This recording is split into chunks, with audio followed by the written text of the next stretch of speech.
بھارت کا آئین تمہید۔ ہم بھارت کے عوام متانت و سنجیدگی سے عزم کرتے ہیں کہ بھارت کو ایک مقتدر، سماج وادی، غیر مذہبی عوامی جمہوریہ بنائیں اور اس کے تمام شہریوں کے لیے حاصل کریں۔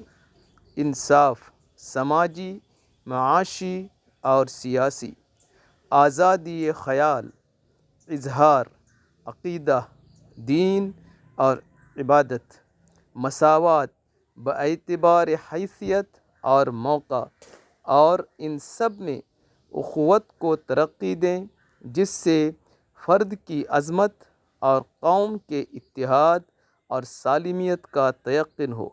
اپنی آئین ساز اسمبلی میں آج 26 نومبر 1949 کو یہ آئین ذریعہ ہاذا اختیار کرتے ہیں، وضع کرتے ہیں اور اپنے آپ پر نافذ کرتے ہیں۔